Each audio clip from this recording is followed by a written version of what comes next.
Calendar आणि समय निरामय दिनदर्शिका यात फरक काय आहे? माणसं म्हणतात ना की वर्ष बदललं म्हणजे काय होतं, कॅलेंडर बदललं जातंय, पण आपली दिनदर्शिका जेव्हा बदलते तेव्हा ऋतू बदलतोय, निसर्ग बदलतोय, आपली चक्र बदलत आहेत. त्यामुळे हे केवढं महान शास्त्र असं तुम्ही सांगताय. किंवा ह्याचं आता काय आहे, आता आपल्याला काळाबरोबर पुढे जायचंय, हो. जगाबरोबर चालायचंय. विशेषतः पाश्चात्य संस्कृतीकडे. मधल्या काळात जे ब्रेन स्टॉर्मिंग केलं गेलं तुमचं सगळ्यांचं आपल्या, त्याच्यामध्ये एका समाजाच्या सोयीसाठी, त्या राज्यकर्त्यांच्या सोयीसाठी या इंग्लिश तारखा यांचा बडेजाव वाढवला गेला. पण जेव्हा माझा व्यवहार येतो, जेव्हा माझा बिझनेस येतो, जेव्हा मला अपॉइंटमेंट्स असतात, मला कुठेतरी जायचं असतं, याच्यासाठी ना मला टाईम म्हणजे वार आणि डेट अधिक महत्त्वाचं आहे. तर इथे तिथी कुठे येते? गुढीपाडव्याला आपलं सुरू होतं नवीन वर्ष, पण आपली दिनदर्शिका ही मराठी महिन्यांप्रमाणे चालते असं मला दिसलं. तर ते का? म्हणजे ह्या तिथी ह्या कालचक्राचा एक भाग आहे, बरोबर? त्याच्यामध्ये नक्षत्र पण येतात. तर ह्या नक्षत्रांविषयी सांगा. आपल्या दिनदर्शिकेच्या वारांना वेगळे वेगळे रंग दिलेले आहेत असं मी बघितलेलं आहे. ही आपली क्रिएटिव्हिटी का त्याच्यामागे कुठं वेगळा विचार आहे? गुढीपाडवा आला, ह्या दिवशी सोनं खरेदी करा.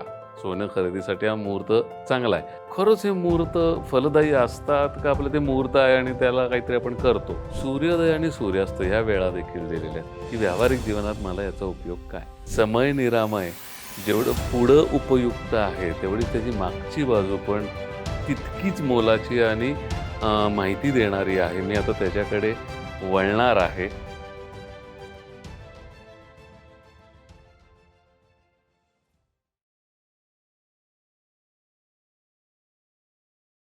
नमस्कार, निरामय जीवन या यूट्यूब चॅनलवर आपलं सहर्ष स्वागत.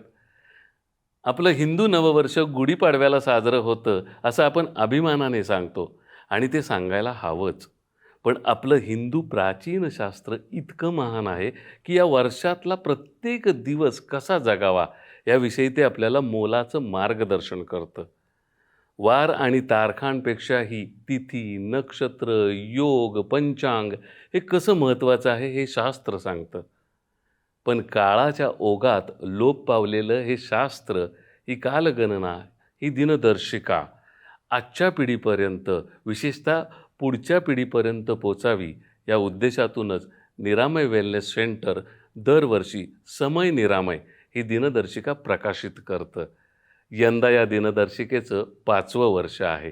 या समय निरामयबद्दल आज आपण सविस्तर जाणून घेणार आहोत आणि याविषयी आपल्याशी संवाद साधणार आहेत निरामय वेलनेसच्या संस्थापिका संचालिका अमृता चांदोरकर मॅडम आणि प्राचीन धर्मशास्त्र व संस्कृतचे गाढे अभ्यासक प्रणव गोखले सर.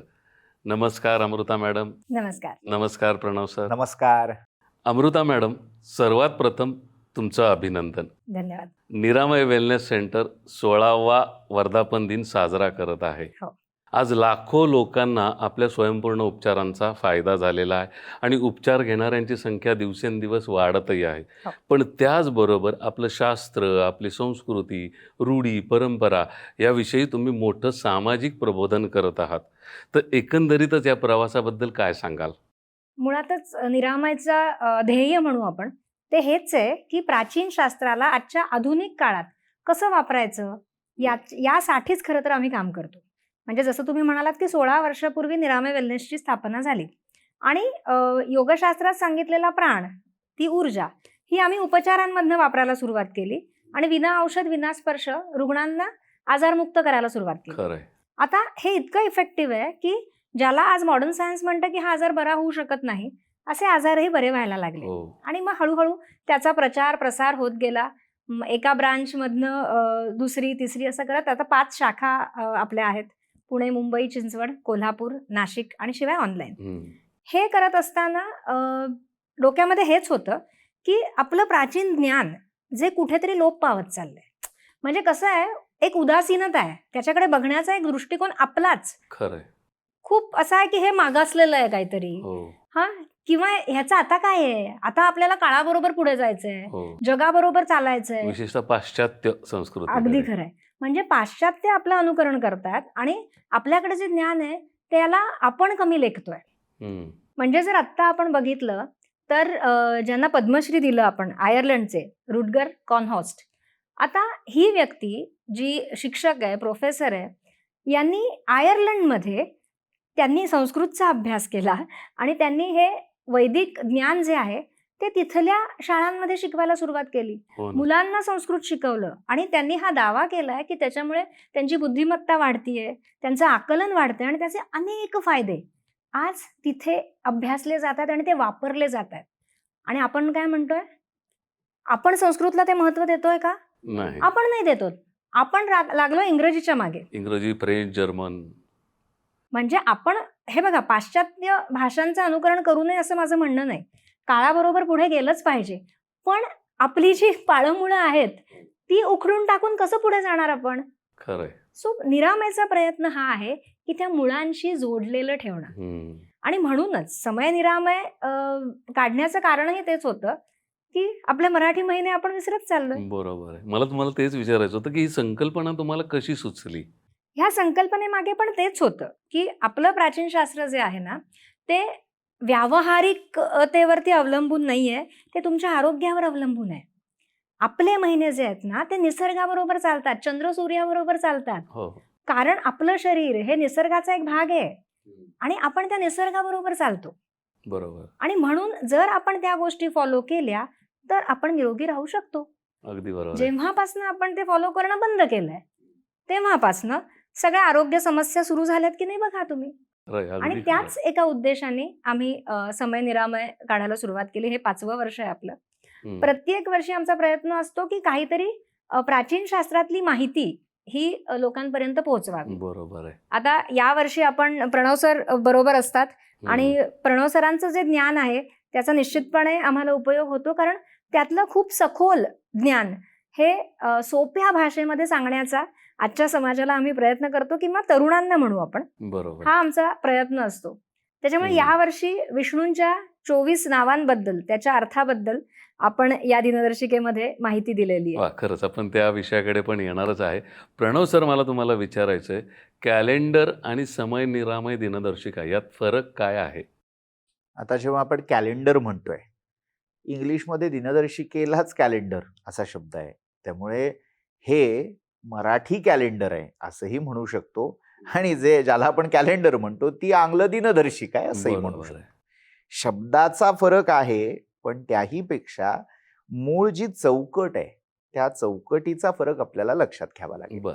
म्हणजे काय, तर आपण जेव्हा जी आत्ताची व्यवहार्य कॅलेंडर्स वापरतोय, मग ती कोणत्या कालगणनेवर आधारित आहेत, तर जीसस ख्राइस्ट याच्या नामकरणापासून म्हणा, किंवा त्याच्यावर जो पहिला जन्मानंतरचा संस्कार झाला तेव्हापासून एक कालगणना सुरू झाली. बरोबर. त्याला आपण मराठीत म्हणताना इसवी सन, ईशपुत्र, त्याच्या त्या संस्कारापासून रूढ झालेला सण, म्हणजे आज आपण ज्याला 2026 अशी गणना मानलेली आहे. बरोबर. पण या पलीकडे या कालगणनेचं औचित्य काही आहे का, तर एक ते असं आहे की आपल्यावर ज्या परकीय सत्ता राज्य करत होत्या, कॉलनायझेशन आपण म्हणतो, बरोबर, त्या वसाहतवादी राजकर्त्यांचं किंवा त्या ज्या काही त्यांच्या मागे वैचारिक चौकटी घालून देणाऱ्या व्यक्ती होत्या, त्यांनी खच्चीकरण करण्याचा प्रयत्न केला. म्हणजे मी असं म्हणणार नाही की सहेतुक केला, कुठेतरी ते नेणीव म्हणजे नकळत आपल्याला जसं हवंय ते फ्रेमवर्क करून घ्यावं, या प्रयत्नात इथलं मूळचं जे फ्रेमवर्क होतं ते उखडून टाकलं गेलं. खरंय. म्हणजे आमचं मत तुम्ही घ्यावं यासाठी तुमचं मत किती वृथा आहे, फालतू आहे, त्यांनी तेच केलं, हे जास्तीत जास्त बिंबवलं गेलं. त्यामुळे सगळीकडे व्यवहारामध्ये आज आंग्ल गणना, हे जे ग्रेगोरियन किंवा हे शब्द आपण ऐकलेले असतात, ग्रेगरी, पोप ग्रेगरी, बरोबर, त्याने त्याच्यापासून त्याच्यावरून इन्स्पायर्ड असं, मग ही रोमन कालगणना आहे. बरोबर आहे. पण मग भारतामध्ये अशी कालगणना नव्हतीच का? म्हणजे मला तोच प्रश्न विचारायचा की जेव्हा तुम्ही ग्रेगरियन कॅलेंडर म्हणता, तर आपल्याकडे सगळ्यांना एक साधारण अंदाज आहे की शालिवाहन शके असं म्हटलं जातं. मग त्याबद्दल थोडं सांगा. हीच मूलभूत चौकट आपण समय निरामयसाठी स्वीकारलेली आहे. आपली कालगणना 2026 पासून किंवा तो जो 1 जानेवारी आकडा आहे तिथपासून सुरू होत नाहीये, तर ती शालिवाहन शाक, शक किंवा शाक असे दोन्ही शब्द येतात. तर त्याच्या राज्यारोहणापासून जी कालगणना किंवा त्याने जो विजय मिळवला तेव्हापासून जी कालगणना केली गेली त्या कालगणनेला आपण फॉलो करतोय, अनुकरण त्याचं करतोय. त्यामुळे आपल्या वर्षाची सुरुवात पहिलं पृष्ठ आपल्या दिनदर्शिकेचं हे 1 जानेवारी पासून सुरू होत नाही, तर चैत्र शुक्ल प्रतिपदा म्हणजे आपण ज्याला गुढीपाडवा म्हणतो तिथपासून ही दिनदर्शिका सुरू होतीये. बरोबर. म्हणजे अजून एक याचं वैशिष्ट्य असं आहे की पहिला दिवस प्रतिपदा आहे. हो. मग आजच्या गणितानुसार, व्यावहारिक गणितानुसार ती तारीख कुठली? लोक उलटा प्रश्न विचारतात, गुढीपाडवा किती तारखेला आहे? म्हणजे काय, आज आपला व्यवहार तारखांवर, इंग्रजी तारखांवर बेतलेला आहे, चाललेला आहे. उलटी गंगा वाहतीये. खरंय. जे की भारतीयांनी वापरताना तिथीनिहाय, मासनिहाय हा विचार केला पाहिजे. म्हणून मग आपल्या निरामय परिवाराने जेव्हा ही संकल्पना मांडली त्याच्यामध्ये आपल्या कालगणनेला प्राधान्य दिलं गेलं. बरोबर. इथे महिना सुरू होतो पण व्यवहार्यता त्यातली अबाधित राहावी, कारण किती आपण जरी म्हटलं तरी शेवटी तारीख कुठली हा प्रश्न राहतोच. म्हणून त्यांचीही गैरसोय होऊ नये यासाठी आपण आंग्ल तारखांचा तिथे निर्देश केलेला आहे. पण मुख्य हे जे आहे हे शालिवाहन शक गणनेनुसार जे संवत्सर आहे त्यावर बेतलेली ही दिनदर्शिका आहे. मग शालिवाहन शाक म्हणजे काय, तर आपल्याकडे अनेक राज्य किंवा राज्यकर्ते जे होते त्यांच्या पराक्रम तिथी किंवा त्यांच्या राज्यारोहणाच्या तिथीपासून कालगणना प्रचलित झाल्या. याचं सर्वोत्तम उदाहरण म्हणजे युधिष्ठिर शक. आपल्याकडे युधिष्ठिराच्या राज्यारोहणाचा शकही आहे. जर जुनी पंचांग तुम्ही काढून पाहिलीत तर युधिष्ठिर शके त्याच्यावरही हे दिसतं. तसाच दुसरा एक शक आहे विक्रम संवत, विक्रमादित्य राजा त्याच्या राज्यारोहणाचा तो आहे. तसंच अजून एक आहे शालिवाहन शक, अजून सर्वसाधारणपणे आपण ज्याला फॉलो करतोय ते आहे शालिवाहन शक. म्हणजे शालिवाहन नावाचा राजा होता, ऐतिहासिक दृष्ट्या तो सातवाहन साम्राज्यातला एक राजा किंवा त्याचा संस्थापक असंही मानलं जातं. त्याबद्दल मतमतांतर आहेत. मुख्यत्वे शालिवाहनाच्या पराक्रमाची स्मृती म्हणून ही कालगणना सुरू झाली. बरोबर. आता त्या कालगणनेमध्ये आणि इसवी सनाच्या कालगणनेमध्ये साधारण 78 ते 79 वर्षांचं अंतर आहे. म्हणजे आता इसवी सनापेक्षा ती नंतर 78-79 वर्षांनी सुरू झालेली गणना आहे. त्यामुळे आता शालिवाहन शक जे सुरू आहे म्हणजे आपण जे गतवर्ष म्हणू नवीन वर्षात तर ते आहे 1947 आणि आगामी गुढीपाडव्यापासून जे सुरू होणार आहे ते आहे 1948. 2026 वजा 1948. सर्वसाधारणपणे हे विवाह पत्रिकेवर फक्त तेवढं बघायला मिळतं, पण हा तुमचा उपक्रम खरोखर स्तुत्य आहे असं मी म्हणेन. पण होतं काय की जेव्हा आजची पिढी म्हणा किंवा तरुण पिढी म्हणा याला ह्या संज्ञा किंवा टर्म्स ज्याला आपण म्हणू ना माहीत नसतं, तर आता संवत्सर म्हणजे काय हेच माहिती नाहीये, तर त्याविषयी सांगा. संवत्सर हा वेदापासून आढळणारा शब्द आहे. वर्ष म्हणजेच संवत्सर. पण त्या वर्षाची जी कालगणना म्हणूया किंवा विभागणी म्हणूया ती करण्यासाठी वैदिक ज्योतिषामध्ये वेदांग ज्योतिष जे आहे, मग त्याच्यामध्ये आर्च ज्योतिष म्हणजे ऋग्वेदाचं, याजुष ज्योतिष म्हणजे यजुर्वेदाचं, त्या कालगणनामध्ये 5 वर्षांचा एक सेट मानला गेला. मग त्यामध्ये पहिलं जे आहे त्याला म्हणायचं संवत्सर, मग अनुवत्सर, परिवत्सर, इदवत्सर, इडावत्सर अशा संज्ञा दिल्या गेल्या. आता मी त्या तपशिलात जात नाही. एक संवत्सर ही संकल्पना धरू. संवत्सर म्हणजे वर्ष, इयर आपण ज्याला म्हणतो ते. मग त्यामध्ये 360 दिवसाचं आपण जे आंग्ल गणनेनुसार पाहतो ते 365 दिवसाचं असतं. पण ही गणना चांद्रमानाला मुख्य धरून केली जाते. याचा अर्थ सौर गणना नाही असं नाही. सौर आणि चांद्र या 2 मानांनुसार ही सगळी गणना केली जाते. मग त्यामध्ये चंद्र 27 नक्षत्र फिरतोय, एकेका नक्षत्रात जातोय. एक सायकल त्याचं पूर्ण झालं की 1 महिना पूर्ण झाला. दुसऱ्या महिन्यात तो पुन्हा सायकल सुरू करतोय. असं 12 सायकल जेव्हा त्याची पूर्ण होत आहेत, म्हणजे थोडक्यात चंद्र 12 आवर्तनं त्या नक्षत्र मंडलाची पूर्ण करतोय, तेव्हा जाऊन कुठे 1 वर्ष पूर्ण होतं. त्याला संवत्सर असं म्हटलं. 1 संवत्सर तिथं पूर्ण पूर्ण होतं. झालं. आणि मी मगाशी ती दिनदर्शिका बघत होतो, त्या संवत्सराला एक नाव आहे, पराभव संवत्सर. हो. आता हा कसला पराभव आहे, काय आहे हे नाव आहे. पराभव कसला आहे म्हणण्यापेक्षा त्याचं नाव, त्याचं संज्ञा त्याची पराभव आहे. आता याच्या मागचा तर्क लक्षात घेऊ. आपल्याकडे 60 संवत्सरांचं मिळून असा एक जंत्री, एक सूची एक शास्त्रांनी दिलेली आहे. याला पण ज्योतिषातले जे ग्रंथ आहेत ते आधार आहेत.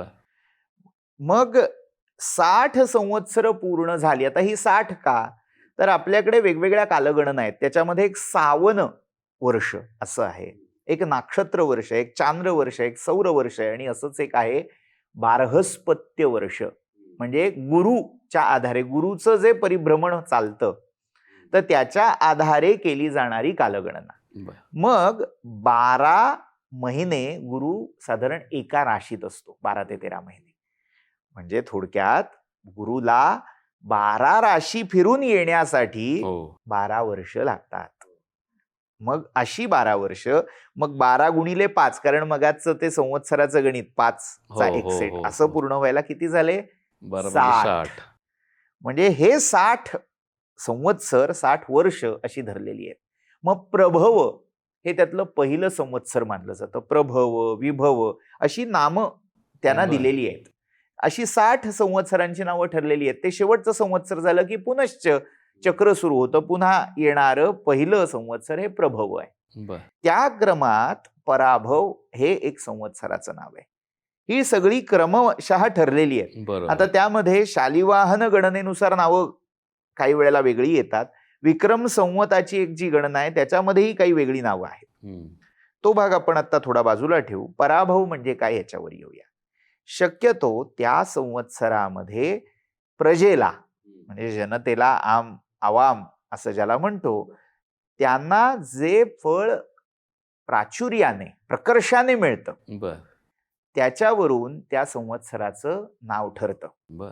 प्रत्येक वेळी मिळणाऱ्या फळावरूनच नाव असेल असं नाही, पण ज्या संवत्सरात, ज्या वर्षात ज्याचा प्रकर्षाने अनुभव येतो ते त्याचं नाव दिलं जातं. उदाहरण देतो. 2021 साली प्लव नावाचा संवत्सर होता. आता 2021 पूर्ण प्लव संवत्सर नव्हतं. ते साधारण एप्रिल पासून, म्हणजे गुढीपाडव्यापासून सुरू झालं. तर त्या वर्षीच्या पावसाळ्यामध्ये सगळ्यात जास्त पूर आले. खरंय. खूप, म्हणजे नेहमीच्या पूर पातळीपेक्षा आवाजवी अशी पातळी त्या वर्षी दिसली. प्लव या नावामध्येच दडलेलं आहे. प्लव असा धातू आहे. तरंगणे, बुडणे, तरुण जाणे अशा अनेक अर्थी तो येतो. बरोबर. म्हणजे याच्यामध्ये ते पाणी आपसुक नावामध्येच ध्वनित झालं होतं. तसं आता मग काही आनंद नाम संवत्सर आहे, क्रोधी नाम संवत्सर आहे. तसं त्या विकाराचा, त्या एक भावनेचा प्रकर्ष त्या वर्षात होतो. तसं पराभव म्हणजे कुठेतरी पिछाडी येणं, बॅकफुटला येणं. पण म्हणजे आपण असं म्हणू शकतो का की त्या संवत्सराचं जे नाव आहे तसं त्याचं वर्षफळ असणार आहे? पण याचा अर्थ माणसाने प्रयत्न टाकावेत असा नाही. कारण माणसाची वृत्ती ती थोडी एस्केपिझम ज्याला म्हणतात, की प्रयत्न टाळायचे. अरे बापरे, हा वर्ष पराभव नाम आहे, सगळीकडे पराभव, आता घरी बसून राहतो, असं चालणार नाही. प्रयत्न करेल तो नक्की विजयी होईल. यासाठी आपल्याकडे अनेक तोडगेही आहेत. जो ईश्वराचं अधिष्ठान ठेवून, धर्माचं, सत्याचं अधिष्ठान ठेवून सचोटीने, प्रामाणिकपणे प्रयत्न करेल तो निश्चित विजयी होईल. पराभव कोण पावणार आहे? बरोबर. जो प्रयत्न करत नाही तो खऱ्या अर्थाने पराभव. मग आपण असं म्हणू शकतो की असे प्रयत्न न करता शिथिल बसून राहणारी लोक कदाचित या संवत्सरामध्ये ऍक्टिव्ह होतील. बरोबर. म्हणजे काय, तो जो पॅसिव्हनेस आहे तो ऍक्टिव्ह होणं, याचा अर्थ शैथिल्य वाढणं, असा आपण त्याचा अर्थ लावू शकतो. पण सगळीकडे पराभव होईल किंवा काहीतरी नको ते फळ येईल असं सार्वत्रिक समजू नये. नाही, त्याच्यामध्ये तारतम्य हे निश्चित म्हणजे हे लक्षात ठेवा. व्यक्ती पातळीवर आहे का देश पातळीवर आपल्याला असं दिसेल की कुठेतरी आपण पिछाडीवर आलोय, असं काही आहे अनेक का? पातळीवर असू शकतं. पण पुन्हा हार्ड अँड फास्ट रूल लावू नये. बर. काय होतं, कुठल्याही संवत्सराचं फळ लक्षात घेताना त्या फळाला देणारी अशी एक वरची शक्ती आहे, ईश्वरी शक्ती आहे. जो त्या ईश्वरी शक्तीला, जो त्या काळाच्याही काळाला, महाकाळाला शरण जातो, बरोबर. त्याच्या निर्देशानुसार जो कर्म करतो, तो या सगळ्या नियमांना अपवाद ठरू शकतो. त्यामुळे ज्याच्या पाठी उपासनेचं बळ आहे त्याला पराभवाची भीती नाही. खरंय. तुम्ही आता जे संवत्सर वगैरे सांगितले, म्हणजे आपल्या प्राचीन शास्त्राने यावर किती संशोधन केलंय. आणि आजच्या काळात मला विचाराल तर हा सायन्सचा विषय, हा अभ्यासाचा विषय आहे. म्हणजे खरंच हे खूप गूढ आणि फार अगदी ज्याला म्हणू आपण प्रॅक्टिकली अप्लाय करून बघण्यासारखं ज्ञान आहे. खरं तर हे अभ्यासण्यासाठीच ह्या सगळ्या गोष्टी चालल्यात. म्हणजे फक्त तुमच्या हातात ती एक दिनदर्शिका द्यायची एवढा विषय नाहीये, तर तो अभ्यास व्हावा, तुम्ही अभ्यासू दृष्टीने त्याच्याकडे बघावात, हा त्याच्या मागचा खरं तर हेतू आहे. जसं मी म्हटलं की त्याच्यामध्ये दिलेली माहिती जी आहे ती त्यासाठीच आहे. आणि निरामयचा कायमच दृष्टिकोन हा असा असतो की तुम्ही कायम सकारात्मक राहा. आपण कायम सकारात्मक बोलतो, आपण सकारात्मकतेसाठीच उपचार करतो आणि आपण हे जे काही करतोय ते सकारात्मकतेसाठी करतो. अगदी बरोबर. प्राचीन शास्त्रामध्ये तेच सांगितलंय ना की कष्ट कर, प्रयत्न वाळूचे कण रगडिता तेलही गळे. तुम्ही प्रयत्न केला तर तुम्ही त्या वाळूतून पण तेल गाळू शकता. हा म्हणजे काय, म्हणजे खरंच वाळू रगडायला घ्या का? नाही. तर त्याच्यातनं समजून घ्या की तुम्ही इतके प्रयत्न करा की तुम्हाला यश हे मिळेलच. त्याच्यामुळे या संवत्सराला मला वाटतं कुणीच घाबरण्याची गरज तशी नाहीये. पण हे समजून घेण्याचा विचार आहे की किती विचार केला या लोकांनी, आणि आपल्याला ते माहिती पण नाही संवत्सर काय आणि पराभव काय. आता मला हे सांगा की आपलं गुढीपाडव्याला आपलं सुरू होतं नवीन वर्ष, पण आपली दिनदर्शिका ही मराठी महिन्यांप्रमाणे चालते असं मला दिसलं. तर ते का? कारण ती तिथूनच सुरू होते ना, आपलं वर्ष तिथून सुरू होतं. त्याच्यामुळे आपली सुरुवात ही चैत्र महिन्यामध्ये शुद्ध प्रतिपदेपासून होते आणि मग चंद्र जसा कलेकलेनी वाढत जातो तसा आपला एक एक दिवस पुढे येतो. 15 दिवसांनी साधारणपणे पौर्णिमा येते आणि मग त्याच्यानंतर चंद्र हळूहळू एकेका कलेनी कमी होत जातो. बरोबर. तसा ज्या वेळेला अमावस्या येते तेव्हा आपला महिना संपतो आणि मग वैशाख सुरू होतो. त्याच्यामुळे चैत्रापासनं आपलं वर्ष सुरू होतं, म्हणून आपली दिनदर्शिका समय निरामय ही चैत्र गुढीपाडव्यापासून सुरू होते. जे आपण वारंवार सांगतोय की एवढा सगळा अभ्यास केलाय त्यांनी, त्या दिनदर्शिकेमागे त्या दिनाचा किती गोष्टी त्याच्यामध्ये अभ्यासलेल्या आहेत. तर संपूर्ण चराचर निसर्गाचा म्हणू, ब्रह्मांडाचा म्हणू आपण, हा सगळा अभ्यास आहे तिथे आणि त्याचा परिणाम तुमच्यावर होतो आहे. बरोबर. त्या चंद्राचा परिणाम तुमच्यावर होतोय, त्या सूर्याचा परिणाम तुमच्यावर होतोय, त्या ग्रह ताऱ्यांचा परिणाम पण तुमच्यावर होतोय. तुम्ही ज्योतिष माना किंवा मानू नका, तुम्ही त्या सगळ्याशी कनेक्ट आहात. आणि ते तुमच्यावरती काही ना काहीतरी प्रभाव टाकत आहेत. आणि हेच आपली दिनदर्शिका दाखवते. ती कोरडी नाहीये, ती फक्त तारीख आणि वारापुरतं मर्यादित नाहीये, ती अनेक गोष्टी दाखवते. आणि जर तुम्ही बघाल तर दक्षिणेकडे, उत्तरेकडे बऱ्याच गोष्टी या पद्धतीने बघितल्या जातात, पाळल्या जातात आणि त्याचा लाभ त्यांना होतो. बरोबर आहे. महाराष्ट्रामध्ये ज्या गोष्टी लुप्त होत चालल्यात ना, त्यांना पुन्हा उजाळा देण्याचा आमचा प्रयत्न. खरंच चांगला प्रयत्न आहे. आता चैत्र वैशाख जेव्हा आपण म्हणतो तर याच्या मागे ऋतू आहेत का?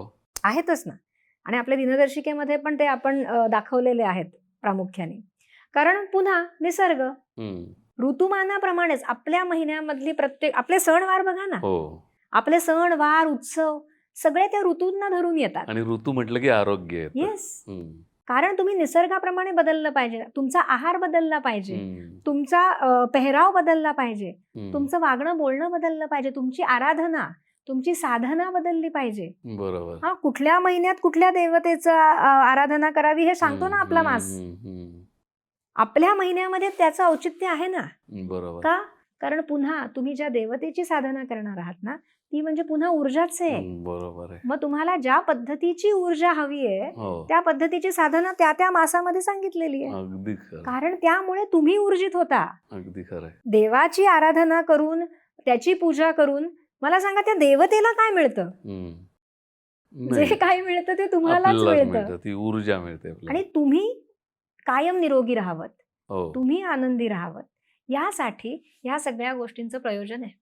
म्हणजे आपण हे इंग्रजी महिने ठीक आहे, व्यवहारापुरते आपण वापरत असू, पण आपण आजच्या भाषेत ज्याला म्हणूयात, आपण आपल्या मराठी महिन्याला फॉलो केलं येस, पाहिजे. नक्की, आणि ते सगळं समजून, आणि हे सगळं आपल्या दिनदर्शिकेमध्ये आहे. नक्कीच. आता इथे मला एक मुद्द्याची भर घालावीशी वाटते. तो काय, तर आपण इंग्रजी कालगणना म्हणतोय जानेवारी, 1 बरोबर. जानेवारी पासून वर्षारंभ होतो असं होतो. धरून चालू. हो, पण हा वर्षारंभ नेमका कोणी ठरवला? मग काय? काहीतरी त्याला वर्षारंभ म्हणण्यासाठी काहीतरी मानक असलं पाहिजे ना, काहीतरी एक प्रमाण काहीतरी असलं पाहिजे. खरंय. म्हणजे मी ठरवलं, हां, कुठल्या तरी एका राज्यकर्त्याने ठरवलं की या दिवसापासून तुमचं वर्ष सुरू, म्हणून हो. ते मानायचं का? म्हणजे ही हुकुमशाही नाही का? खरंय. पण जेव्हा आपण चैत्र शुद्ध प्रतिपदा या दिवसापासून ती कालगणना सुरू करतोय, तेव्हा ती कालगणना सुरू होण्यासाठी काहीतरी सृष्टीमध्ये आपल्याला मानक दिसतायत, काहीतरी पॅरामीटर्स दिसतायत. म्हणजे बरोबर. चैत्र पालवी आपल्याला दिसेल, अगदी वसंत, खरं. हो, हो, हो. चैत्र वैशाख वसंत ऋतू, ज्येष्ठ आषाढ, आपण ही सगळं म्हणत आलोय. बरोबर. तर सगळ्या ऋतुचक्राचा प्रारंभ ऋतुराज वसंतापासून होतो. अगदी खरंय. मग त्याचं आगमन झालेलं असताना सृष्टीच्या त्या ऋतुचक्राला पुन्हा एकदा नव्याने गती मिळाली, रिन्यू होतंय. अगदी खरं. हे जे रिन्युएशन आहे हं, ते आपल्याला सृष्टीत पण दिसतंय. बरोबर. आपल्या मनोवृत्तीचा थोडा विचार केला म्हणजे आपल्या आत पण एक दिनदर्शिका आणि आपल्या आत पण एक घड्याळ सुरू आहे.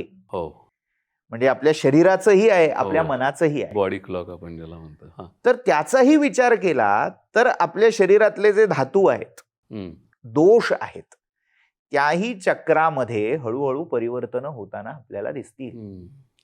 तर हे सगळं परिवर्तन जे ज्या बिंदूपासून, ज्या पॉइंट पासून सुरू होतंय त्या आसपास आपला वर्षारंभ होतोय. म्हणजे आपला वर्षारंभ हा खरा वर्षारंभ असं हा, म्हणायला म्हणजे हवं फक्त आपण. माणसांनी माणसांसाठी ठरवलेला नाहीये, हां. तो अख्ख्या सृष्टी चक्रामध्ये प्रतिबिंबित होतो. अगदी खरं. नाहीतर माणसं म्हणतात ना, की वर्ष बदललं म्हणजे काय होतं, कॅलेंडर बदललं जातंय.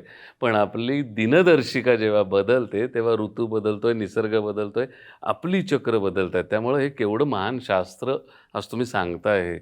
आता मला सांगा, की या सगळ्याच्यामध्ये ना सगळं ठीक आहे तुम्ही सांगताय ते, पण जेव्हा माझा व्यवहार येतो, जेव्हा माझा बिझनेस येतो, जेव्हा माझा अपॉइंटमेंट्स असतात, मला कुठेतरी जायचं असतं, याच्यासाठी ना मला टाईम म्हणजे वार आणि डेट, वार आणि दिनांक हे अधिक महत्त्वाचं आहे.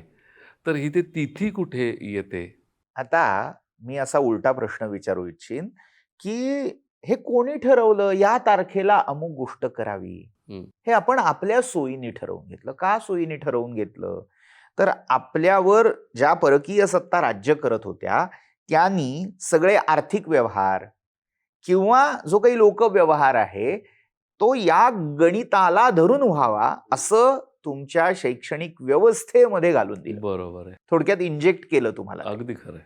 आणि तेव्हापासून जरा थोडं 5 पिढ्या आधीचा विचार करू. 5 पिढ्याही खरं तर नाही, 3 पिढ्या आधी जरी आपण गेलो तरीही आपले आजी आजोबा पणजोबा जे कोणी होते ते तिथींवर काम करायचे.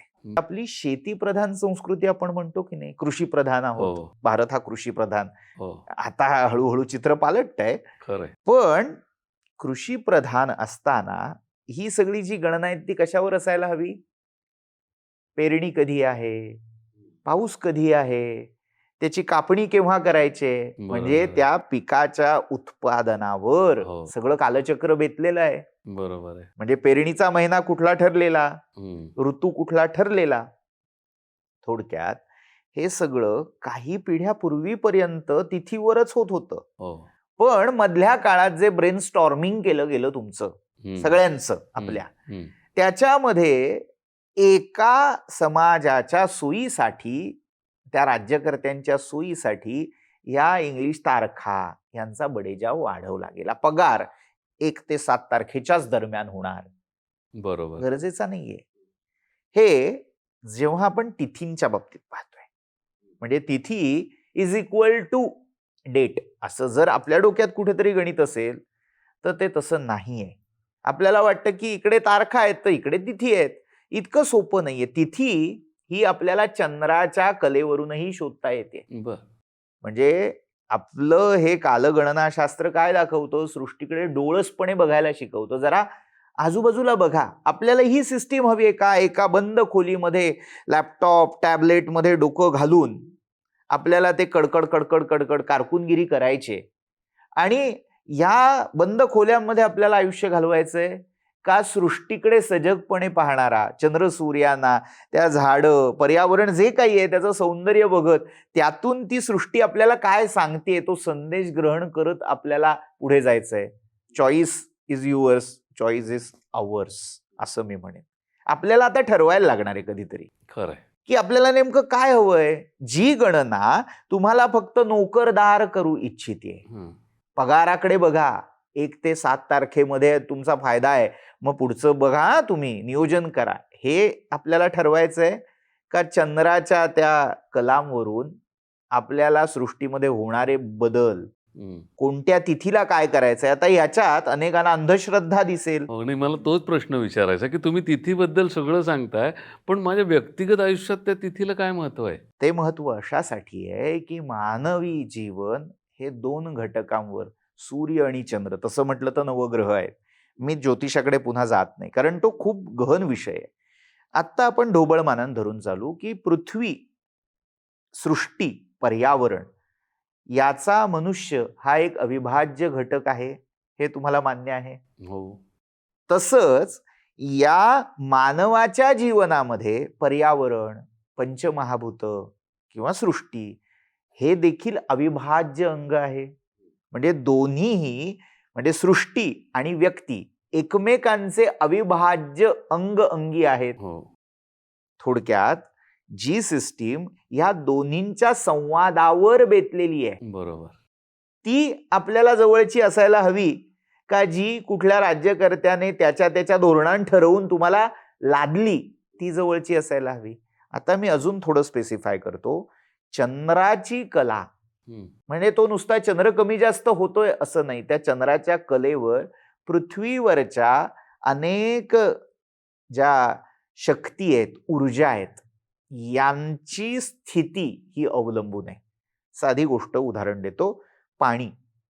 बरोबर. पाण्यामध्ये आपण त्या चंद्राच्या विकासानुसार, घट झाल्यानुसार उधाणाची भरती, भांगेची भरती, ओहोटी या सगळ्या गोष्टी पाहतो की नाही?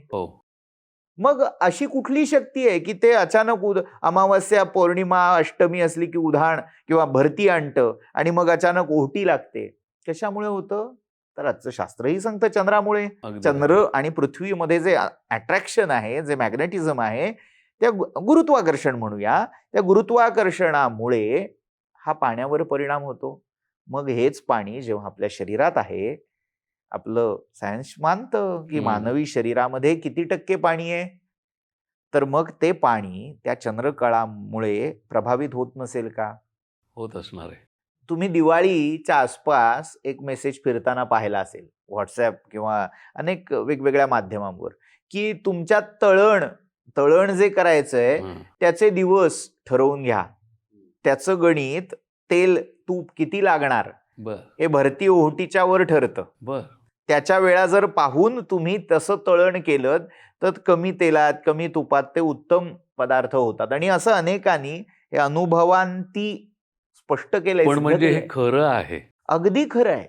आता काय आहे, ज्यांना त्याच्यात खोटच काढायचे त्यांना एक्सक्यूज बरेच आहेत. पण माझा मुद्दा हेच आहे की मी म्हणतो म्हणून नको, कोणीतरी सांगतं म्हणून नको. आपण प्रयोगशील असलं पाहिजे. सायन्स काय शिकवतं? बरोबर, प्रयोगातून प्रमाण. बरोबर. प्रयोगशील व्हायला एक पूर्व पक्ष म्हणून हा घ्यायला काय हरकत आहे? गृहीतक म्हणून धरा. भले तुम्हाला आता प्रयोग म्हणजे एकदा केला आणि फसला, संपलं असं नाही.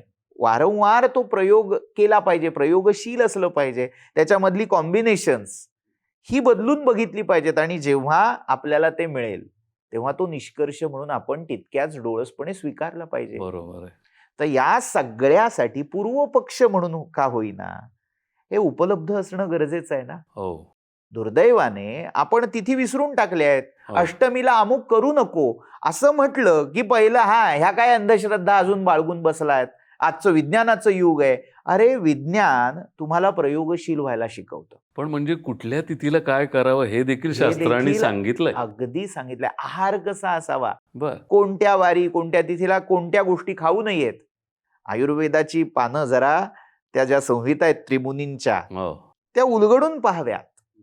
भोज किंवा त्याचे भोजन कुतूहल सारखे ग्रंथ आहेत, त्याच्यामध्ये कुठल्या वारी काय खाऊ नये, उडदाची डाळ, आता हे सगळं भोंगळ आहे, हे सगळं कपोलकल्पित आहे असं म्हणून तुम्हाला डिस्कार्ड करायचं असेल तर काही बोलता येणार नाही. पण प्रयोग तर करता येईल. बरोबर आहे. ते मग- करून पाहावं. मग तो काय प्रयोग असेल? म्हणजे जसं तुम्ही आता म्हटलात की अष्टमीला अमुक एक गोष्ट करू नये, तशी काय साधारण उदाहरण काय देता येईल तुम्हाला? आता उदाहरण द्यायचं झालं हां, तर वार आपल्याकडे केवळ एकावर शोधता येणार नाहीये. हां. तिथी, वार, नक्षत्र, योग, करण अशी पंचांग पद्धती आहे. बर. आपलं जे समयनिरामय आहे ना, हां. तर त्याच्या पार्श्व पृष्ठावर हो. म्हणजे महिन्याचं जे पृष्ठ आहे त्याचा मागचा भाग जर आपण उघडून पाहिला तर त्याच्यावर हे दैनिक पंच अंग, 5 अंग हम्म. अगदी त्याच्या सूक्ष्म वेळेसहित प्रारंभ वेळ, अवसान म्हणजे संपायची वेळ, या सगळ्या त्याच्यात नोंदवलेल्या आहेत. तो चार्ट दिलेला आहे. कशासाठी? प्रयोग करण्यासाठी. पण तो वापरायचा कसा हे आम्हाला माहित नाही ना. हाच आता तर मुद्दा आहे. त्याच्यासाठी आपल्याला थोडं डोळस व्हावं लागेल.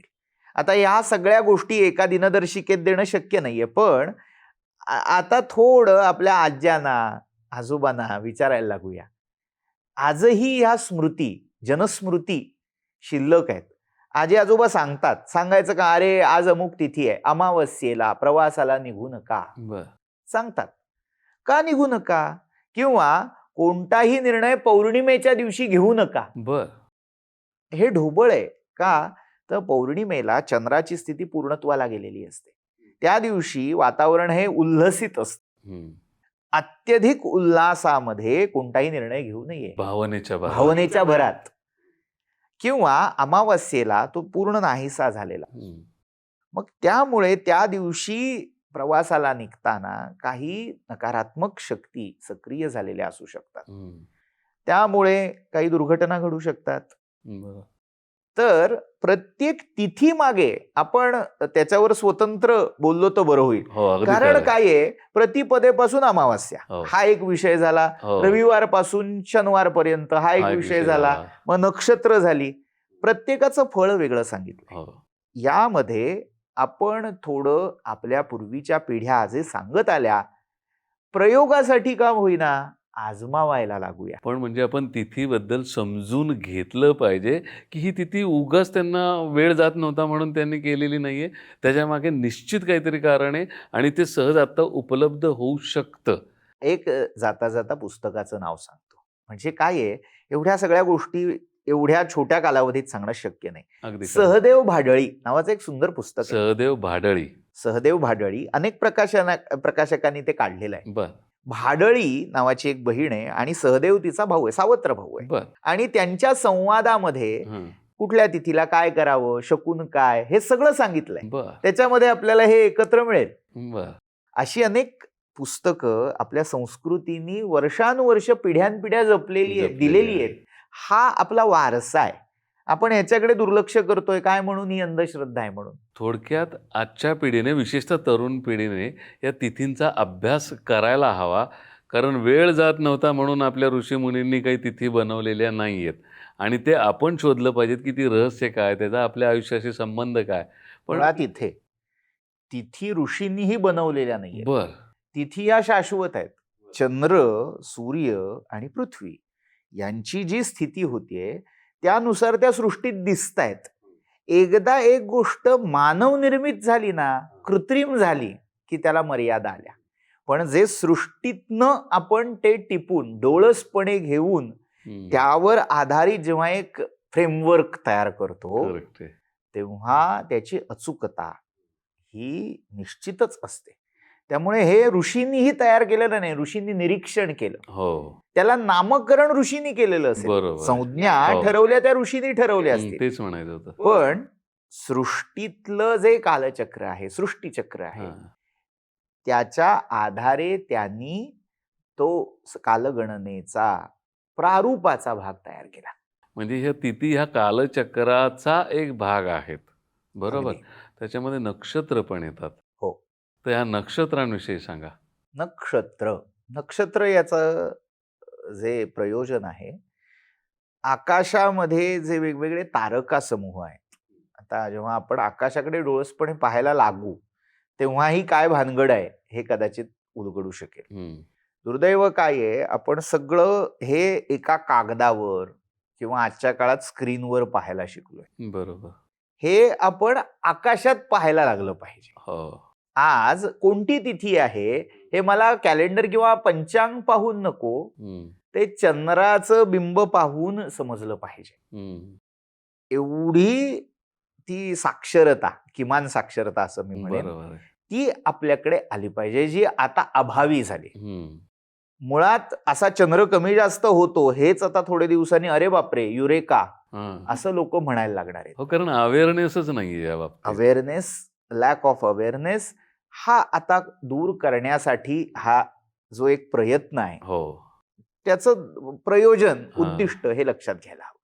आता नक्षत्र जेव्हा आपण म्हणतोय, चंद्राला नक्षत्रांचा अधिपती म्हटलं जातं. म्हणजे काय, त्या आकाशामध्ये, शांत रात्रीच्या आकाशात अनेक तारे दिसतात, पसरलेले असतात, पण त्या तारकांमध्ये परस्पर काहीतरी संबंध आहे.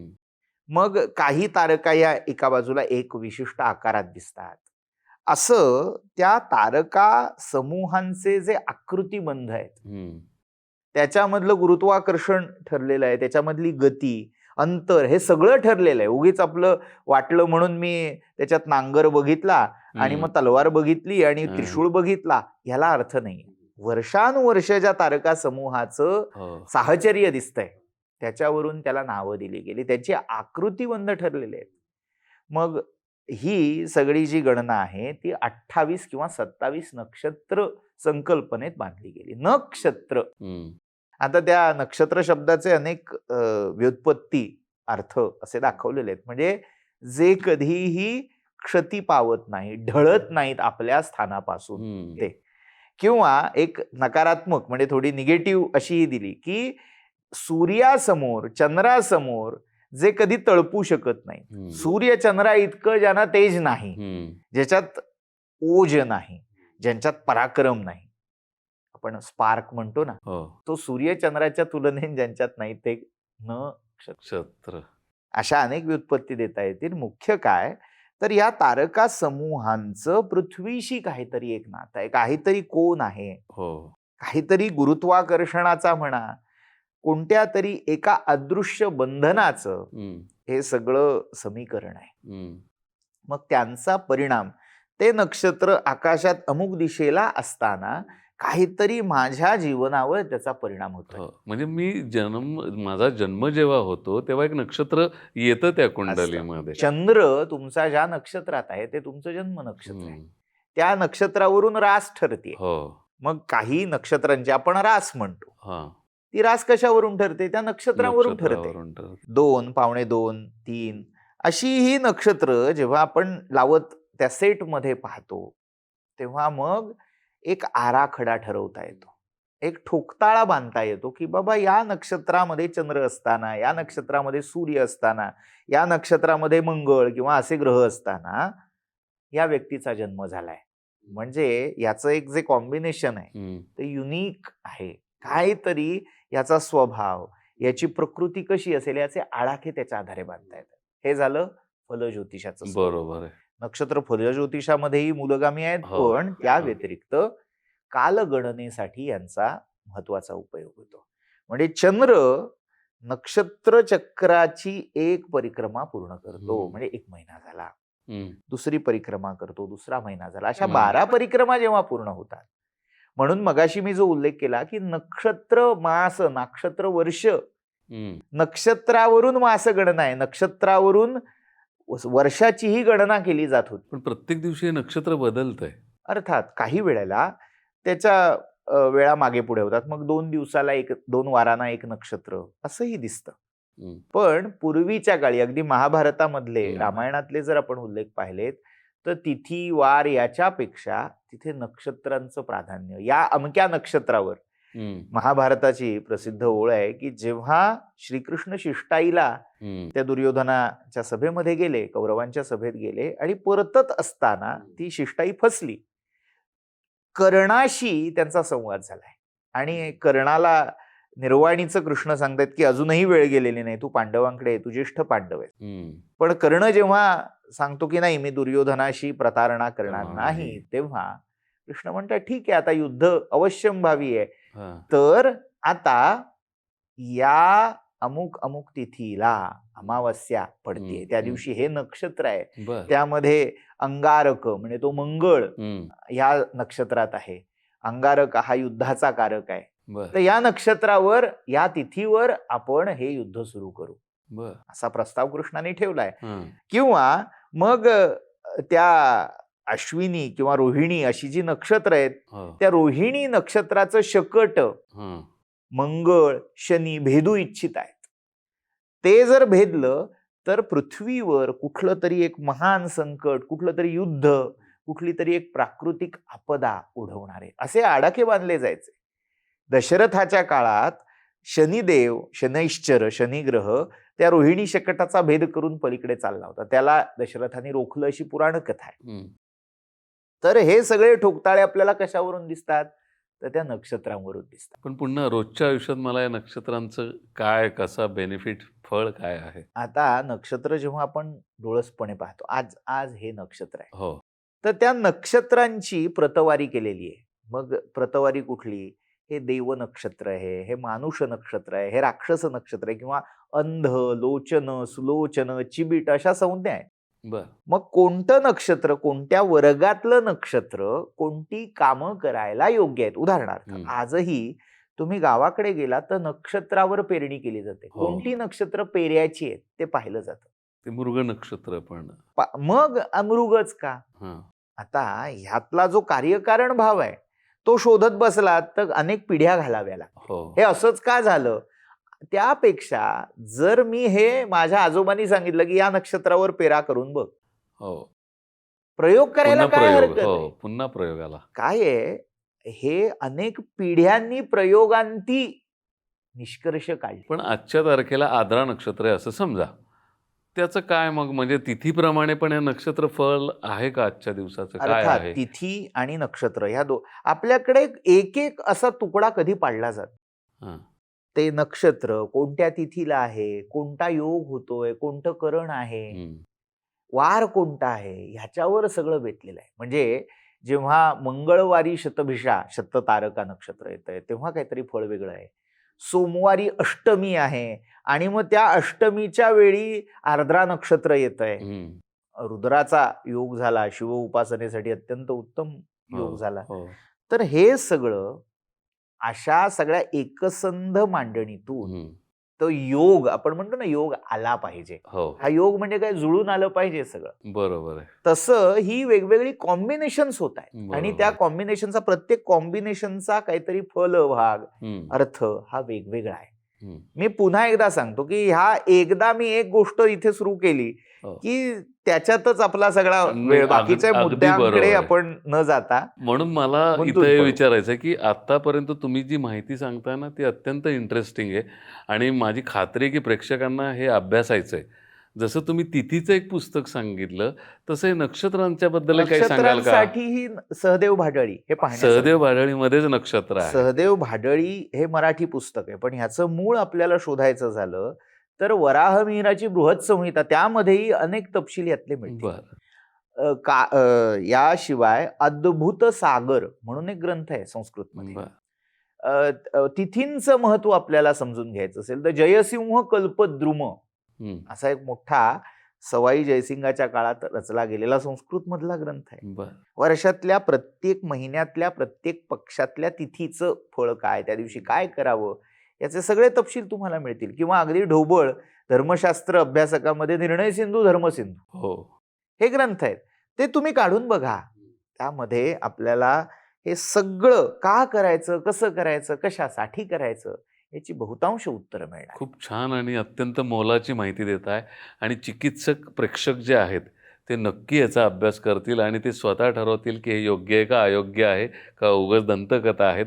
पण माझी खात्री आहे की हे सगळं कुठंतरी संशोधनातून बाहेर आलेलं आहे. सो सगळ्यांना त्याचा लाभ होईल. आता मी पुन्हा आपल्या दिनदर्शिकेच्याकडे येतो की त्याच्यामध्ये ना काही वारांना वेगळे वेगळे रंग दिलेले आहेत असं मी बघितलेलं आहे. ही आपली क्रिएटिव्हिटी आहे का त्याच्यामागे कुठं वेगळा विचार आहे? खरं तर त्याच्या मागेही एक लॉजिक आहे. बरं. हे रंग कशाशी संबंधित आहेत? तर रंग ही एक भावाभिव्यक्ती, आपल्या आत जी भावना असते ती त्या रंगांच्या वर्णांच्या रूपात प्रकट झालेली हं. असते. मग त्या रंगांचंही एक गणित ठरलेलं आहे. रंग हे त्या भावनेवर जसे अवलंबून आहेत तसे ते भाव हे ग्रहावर अवलंबून आहेत. हं. प्रत्येक वाराचा एक अधिपती ग्रह ठरलेला आहे. आता हे सगळं कसं ठरतं, कोण ठरवतं? आपण इंग्लिशमध्ये जी नावं दिली आहेत, संडे, मंडे, ह्याच्या मागे ही ग्रह हीच संकल्पना आहे. हं. 7च ग्रह आहेत. राहू आणि केतू हे 2 छायाग्रह आहेत. बरोबर. त्यामुळे त्यांना या यादीतून वगळलं गेलंय. पण सूर्य, चंद्र, गुरु, बुध, मंगळ, शुक्र, शनी हे ग्रह आपण पाहतो. भारतीय उपासना पद्धतीमध्ये, धर्मशास्त्रामध्ये नवग्रहांची पूजा प्रत्येक शुभकार्याच्या आरंभी केली जाते. त्याचा मख यज्ञ केला जातो. ग्रहयज्ञ, ग्रहमख काय आहे? हीच नावं आपल्याला त्या वारांच्या मध्ये दिसतात. बरं. सूर्याचा वार, सूर्याला रवी म्हणतात, रविवार. रविवार. सोम, चंद्र, चंद्राचा वार सोमवार. हे एकदा लॉजिक आपल्याला कळलं की त्या त्या ग्रहाचं कारकत्व, हं. त्या त्या ग्रहाशी संबंधित असणारा रंग हं. हा आपल्याला त्या त्या वाराला, त्या दिनदर्शिकेवर नोंदवलेला दिसेल. मग त्या रंगाचे कपडे आपण त्या दिवशी घालायचे आहेत. हो. आता हां. पुनश्च एकदा नवरात्रात जसा कहर हो. करतात लोक, तसं करायची गरज नाही. हां. पण जर आपल्याला प्रयोग म्हणून करायचा असेल, हो. मी ह्या सगळ्या गोष्टी प्रयोगासाठी दिल्यात हो असं आणि समजा. अगदीच बरोबर आहे. अनेकांना त्याचे अनुभव आलेले आहेत. हो. आपण ते अनुभव आलेत असं न म्हणता प्रयोग करून बघा, असा माझा दावा आहे. हं. तर आपल्याला जेव्हा अनुकूल काही स्पंदनं हवी असतात, हं. आपली एनर्जी कुठेतरी कमी पडत असते, हं. आपली कामं व्हायची असतात. कामं व्हायची असतात, कामं मार्गी लावणं हो. हा एक भाग असतो. हं. तर त्यासाठी जर आपण त्या रंगाच्या वस्तू परिधान केल्या, बरं. शक्यतो तो रंग आपल्या सगळ्या वावरण्यात हां. प्रधान ठेवला, बरं. तर तीच स्पंदनं, हं. त्या प्रकारची ती ऊर्जा हं. अनुकूल आपल्याला होते आणि कामं मार्गी लागतात. वाह! किती छान. म्हणजे हे रंग ह्याच्या मागे एक शास्त्र, एक लॉजिक आहे ज्याचा आपल्या वैयक्तिक लाभासाठी आपण उपयोग केला जाऊ शकतो आणि तो करून बघायला हवा, हा अभ्यासाचा विषय आहे. आता मला सांगा, तारखांचे जे रकाने आहेत त्याच्यामध्येही 2 विशिष्ट रंग आहेत. एक ग्रे आहे आणि मला वाटतं दुसरा एक आहे पांढरा. पांढरा आहे. तर तारखांपेक्षा पुनश्च एकदा तिथे तिथी हां. आणि त्या महिन्यातला तो पक्ष बरं. हा लक्षात घ्यायला लागेल. जो शुक्ल पक्ष आहे, ज्याला आपण शुद्ध पक्ष म्हणूनही हं. ओळखतो, त्याला पांढरा रंग हं. दिसेल. आणि जो कृष्ण पक्ष आहे तो ग्रे, राखाडी असा तुम्हाला दिसेल. कृष्ण, वद्य हं. या वेगवेगळ्या नावाने तो पक्ष दाखवला जातो. तर ते 2 पक्ष महिन्यात आहेत हे कळावं. बरं. आज किती लोकांना कृष्ण चतुर्थी, शुक्ल चतुर्थी फरकच माहिती असतो. नाही. अनेक लोक विचारतो संकष्टी चतुर्थी मग शुक्ल पक्षात आली तर करायची का नाही? हां. अरे, कृष्ण पक्षातल्याच चतुर्थीला संकष्ट चतुर्थी म्हणतात. बरं. जी शुक्ल पक्षात येते त्याला विनायकी चतुर्थी असं म्हटलं जातं. पण हो. हे अनेकांना माहित नाहीये. हां. त्यामुळे महिन्याचे असे 2 भाग पडतात. पण पुन्हा या 2 भागांचे काय फल आपण ज्याला म्हणूयात किंवा काय महत्व आहे? आपण फलादेशाकडे जर गेलो, हां. मी पुन्हा नाही, एकदा थोडक्यात थोडक्यात आपण सांगतो. समजून घेतो. आपण हां. गीतेचं प्रमाण घेऊया. हां. गीतेमध्ये 8व्या अध्यायामध्ये अक्षर ब्रह्मयोग असं त्या अध्यायाचं नाव हं. आहे. त्याच्यामध्ये कोणत्या काळी त्या साधकाने देह विसर्जित केला तर त्याचा गती मिळते, कोणती गती मिळते, त्याला देवलोक प्राप्त होतो का तो पुन्हा मनुष्य लोकामध्ये जन्म घेतो, पुनर्जन्माच्या पुनर्मरणाच्या चक्रात अडकतो, हे सांगताना शुक्ल पक्षामध्ये उत्तरायणामध्ये अग्निर्ज्योतिरः शुक्लः षण्मासो उत्तरायणम हा कालावधी वेगळा केला. हेच कृष्ण पक्ष आहे, धूमायन आहे, दक्षिणायन आहे, रात्र आहे, अशा वेळी देहत्याग केला तर म्हणजे गीतेसारखा एक वेदांत ग्रंथ देखील याचं महत्व नोंदवतो. आता केवळ महिन्यातलंच नाही, वर्षामध्येही आपल्याला उत्तरायण दक्षिणायन हे देखील आपल्या दिनदर्शिकेमध्ये नीट डोळसपणे पाहिलं तर वर नोंदवलेलं आहे. केव्हा हे अयन सुरू होत आहे आपण कॅलेंडरमध्येही हे पाहू शकता, पण त्यातला जो फरक आहे, जे स्थित्यंतर आहे, ते कळण्यासाठी याच्याकडे डोळसपणे पाहिलं पाहिजे. अगदी बरोबर आहे. तर कृष्ण पक्ष हा पितरांच्या कर्मासाठी प्रशस्त आहे. शुक्ल पक्ष हा देव कार्यासाठी प्रशस्त आहे. अनेक तिथी या शुक्ल पक्षामध्ये उत्तम फलदायी असतात, त्याच कृष्ण पक्षामध्ये अधम फलदायी होतात. म्हणजे उदाहरणार्थ प्रतिपदा, शुक्ल पक्षातली प्रतिपदा ही त्याज्य मानलेली आहे, कारण ती अमावास्येला धरून आहे, अमावास्येला लगत आहे. पण हीच कृष्ण पक्षातली प्रतिपदा ही प्रशस्त मानलेली आहे, कारण ती पौर्णिमेला धरून. तर असं नंदा, भद्रा, जया, रिक्ता आणि पूर्णा असं तिथींचं वर्गीकरण केलेलं आहे. याच्यावरून आता पुन्हा त्यातला गहन किती भाग येतो लक्षात येईलच लोकांच्या.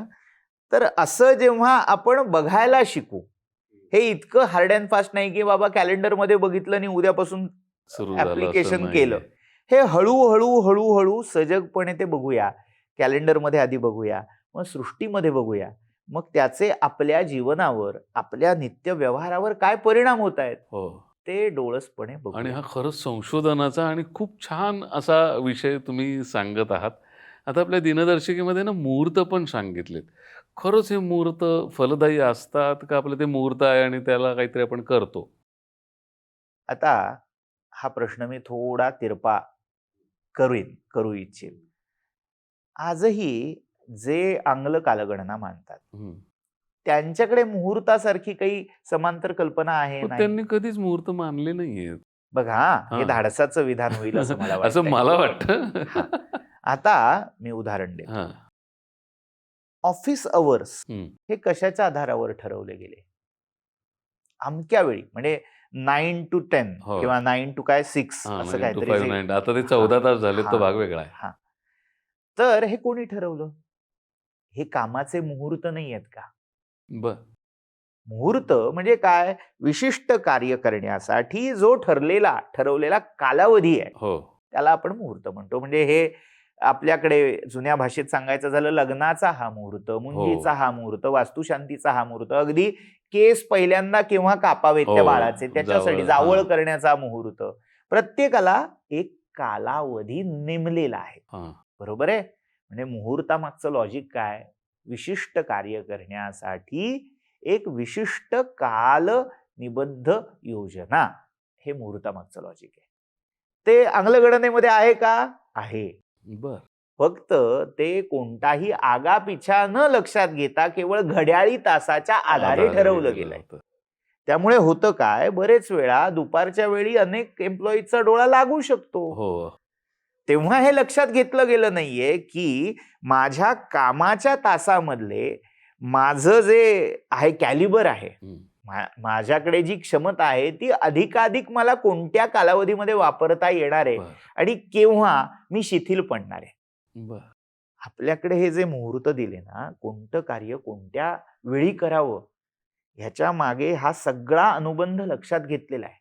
पण आपण एक जावळ हे एक उदाहरण जर घेतलं तर त्या लहान बाळाचे केस काढायचे, त्याला एक तुम्ही मुहूर्त म्हणताय, याचा काय संबंध आहे? आता एक लक्षात घेऊया की जावळ म्हणजे काय, तर त्याचे केस म्हणजे बिस्किट ठेवणं असं आपण म्हणू. तर आयुष्यात पहिल्यांदा त्याचे केस काढले जातात. हे सगळं जे जगाचं चक्र जे चाललंय ते त्या काळाच्या एका पुनरावर्तनावर आधारित आहे. काळाचं पुनरावर्तन आहे, चक्र असं जेव्हा आपण म्हणतो ना, जिथून सुरू झालंय तिथे येऊन थांबलं, पुन्हा तिथनं सुरू झालं. त्यामुळे आपण ज्या एका समय अवसर विशेषावर ती गोष्ट करतो ती पूर्ण होणं हा त्याच्या मागचा उद्देश आहे.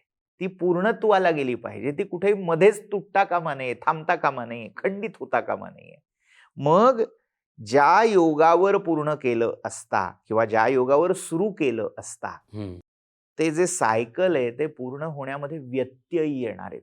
बरं. काळाचं चक्र पुढे चालणार आहे. पण जेव्हा आता उदाहरण द्यायचं झालं, तुम्ही एखाद्या ठिकाणी जायला प्रवास सुरू केलात. प्रवास सुरू करताना तुमच्या गाडीमध्ये पेट्रोल नव्हतं. तर तुमचा प्रवास सुखाचा होईल का? नाही. तुम्ही ज्या वेळी निघालात त्यावेळी ते पेट्रोल नीट नव्हतं, टायर मधली हवा नीट चेक केलेली नव्हती. तर काय झालं? मध्ये थांबावं लागलं. म्हणजे तुमचं सायकल ठरलेलं होतं की 12 तासामध्ये तुम्ही एवढं अंतर कापून इथे पोहोचणं अपेक्षित आहे. पण तुम्ही जेव्हा सुरुवात केलीत तेव्हा पेट्रोल तरी कमी होतं, काहीतरी हवाच कमी होती. म्हणजे कुठेतरी ते चेक करण्यात तुम्ही कमी पडला. आता हे चेकिंग पॉइंट्स काय काय आहेत? काय काय आपल्याला चेक करायचंय? तर तिथे वार, तिथी, नक्षत्र, योग आणि करण या 5 गोष्टी चेक करायच्या. फार करायची गरज नाहीये. या 5 गोष्टी तुम्ही चेक केल्यात. आता तुम्हाला वाटेल हे आम्ही चेक केलं, पण हवा नाही चेक केली तर चालेल का? तर हे थोडं तारतम्य आपल्याला बाळगायला पाहिजे. आपल्याला ह्या 5 गोष्टी चेक करायच्या आहेत. म्हणजे कालशुद्धी आहे का? हा काळ चांगला आहे का? मग त्यावेळेचं जे नक्षत्र आहे ते देव नक्षत्र आहे, आसुर नक्षत्र आहे, उग्र प्रकृती नक्षत्र आहे का मंद सौम्य प्रकृती नक्षत्र आहे? यावरून आपण तेव्हा जे काम करतोय युद्धाच्या वेळी कोणतं नक्षत्र असावं त्यालाही युद्धालाही मुहूर्त आहेत. हो. आणि याच्या उलट मग अपत्याचं जावळ करायचंय, लग्न करायचंय, आयुष्याची घडी त्याच्यावर अवलंबून आहे. गाठी बांधल्या जाणार आहेत. ते चिरस्थायी व्हावं का मध्येच तुटावं? म्हणजे हे जे चेकिंग आहे सगळ्या गोष्टी आपल्याला चेक करता येतातच असं नाही. काही मानवी क्षमतेच्या बुद्धीच्या पलीकडच्या असतात. पण दुसरं असं एक असू शकतं की हे मुहूर्त साधता येणे हे देखील काही वेळेला अशक्य असतं. कारण 12:41 मुळात आधी मुहूर्त याची व्याख्या गडबडीची आहे. 2 घटकांचा एक मुहूर्त असतो. मुहूर्त म्हणजे तो मिनिटापुरता नसतो, तो त्याचा पिक पॉइंट असतो. तो मुहूर्त त्यावेळी आहे ह्याचा अर्थ काय? त्याच्या पुढे 48 मिनिटं किंवा त्याच्या आधीची 48 मिनिटं 24 मिनिटाची एक घटका ढोबळमानानं सांगतोय. आता मिनिट, तास ही गणितं आजच्या कालगणनेत आहेत. जुन्या काळी घटका असायच्या. 24 मिनिटाची साधारण एक घटका आणि अशा 2 घटका मिळाल्या की एक मुहूर्त होत. म्हणजे मुहूर्त गाठणं असा काही भाग नाही, त्याच्या आगे मागे मार्जिन बफर टाइम असा त्या शास्त्रकारांनीही दिलेला आहे. त्या मुहूर्तामध्ये ते कार्य करावं. म्हणजे 48 मिनिटाचा अवधी आहे. पण आणखीन एक मला इथं मुहूर्ताच्या विषयी एक व्यावहारिक प्रश्न माझा असा आहे की आपले जे काही मुहूर्त आहे, आता समजा गुढीपाडवा आला, ह्या दिवशी सोनं खरेदी करा.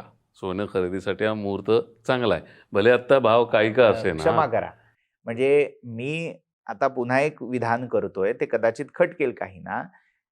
जे दिनविशेष आहेत, निमित्त आपण ज्याला म्हणतो, त्यानुसार काही लोक खरेद्या करतात. उदाहरणार्थ गुढीपाडवा आहे म्हणून खरेदी करा. मुळात त्याच्या मागे फार शास्त्र नाहीये. तो एक लोकाचार झालाय की 1 जानेवारीला अमकं करा, इकडे जाऊन सेलिब्रेट करा, तसं हे आहे. तसं झालंय. मुळात सोनं खरेदी केव्हा करावी याच्यासाठी तिथीवार नक्षत्र ठरलेली आहे. बर. आपल्याला याच्यासाठी उत्तम काळ म्हणजे गुरु पुष्य अमृत योग हा सांगितलेला आहे. अमावस्येच्या दिवशी चांदी खरेदी करावी. बर. पौर्णिमा किंवा अन्यच गुरुचं नक्षत्र जेव्हा असेल, सूर्याचं नक्षत्र जेव्हा असेल, तेव्हा सोन्याची खरेदी करावी. बर.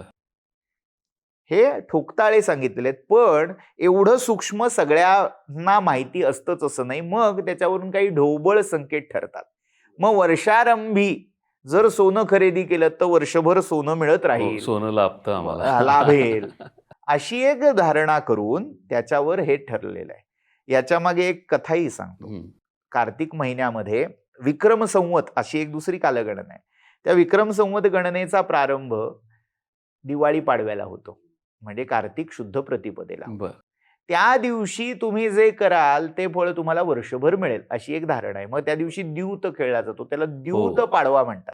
जुगार.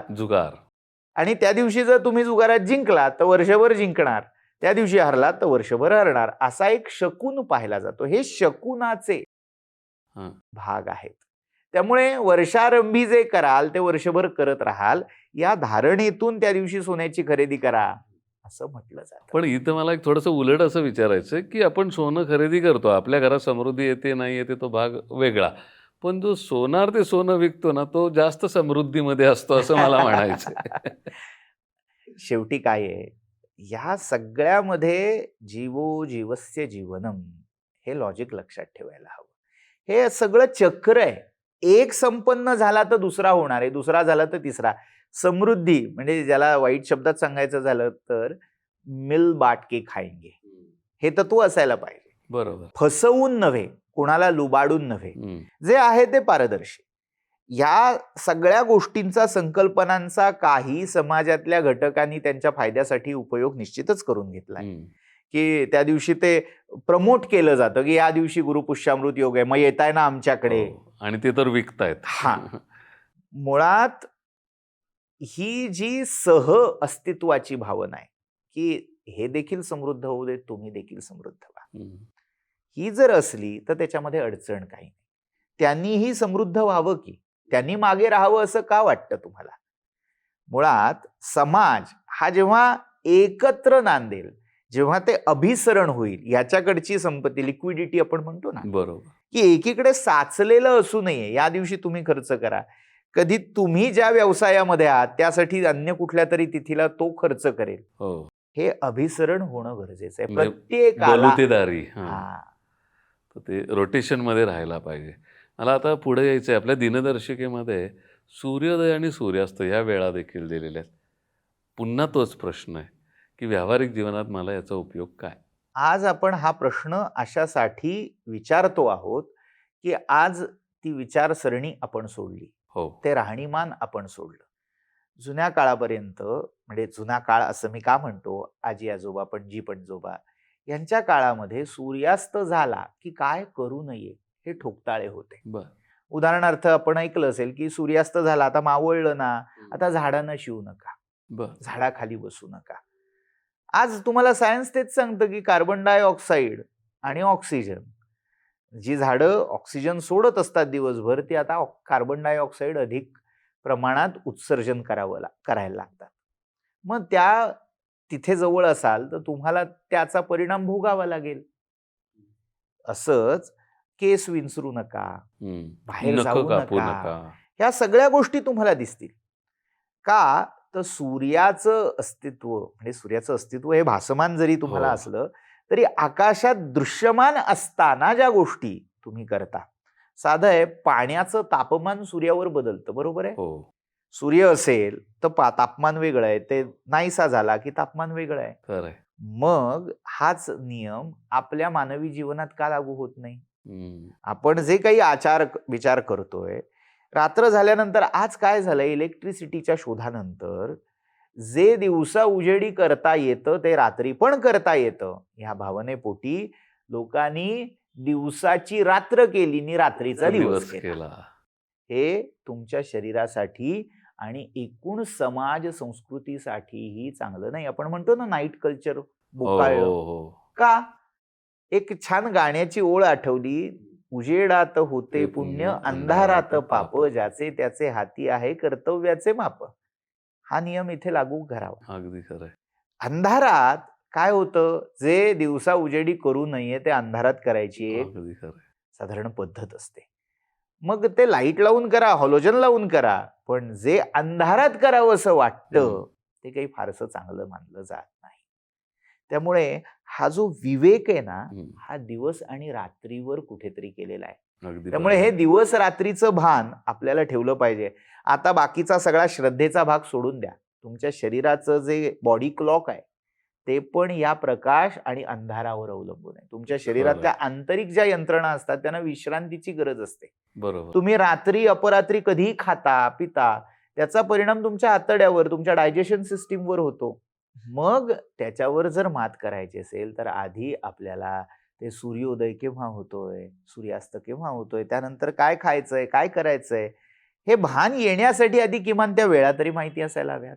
आणि दुसरं, आपल्याकडे दिवस हा सूर्योदय ते सूर्यास्त असा गणला जातो. वार हा उदयात उदय, हा एका सूर्योदयापासून दुसऱ्या दुसऱ्या सूर्योदयापर्यंत वार. दुर्दैवाने काय झालं, आम्ही तारखा 12 वाजताच बदलून टाकतो, बरोबर आहे. रात्री 12 वाजता. हो अंधारात रात्रीच्या 12 वाजता. हो, आज माझा सोमवार आहे, रात्री 12 वाजले, 12 वाजून 5 मिनिटांनी मी. आमचा दिवस रात्री 12ला सुरू होत नाही. हे चुकीचं आहे. संस्कृतीतलं हे अंतर लक्षात घेऊया बरोबर आहे. की आपली संस्कृती सूर्योदयाबरोबर सुरू होते, हो, उजेडात सुरू होते. खरं आहे. आणि त्यांची संस्कृती ही अंधारात रात्री सुरू होते, उजेडात होते पुण्य, अंधारात अंधारात पाप. पाप. खरंय, समय निरामयच्या या एका भागामध्ये आपण इतक्या चिंतनीय गोष्टी तुम्ही आम्हाला सांगत आहात आणि खरोखर याच्यावरती संशोधन झालं पाहिजे, अभ्यास झाला पाहिजे, प्रयोग झाले पाहिजेत. आता हे पुढचं पान आपलं झालेलं आहे.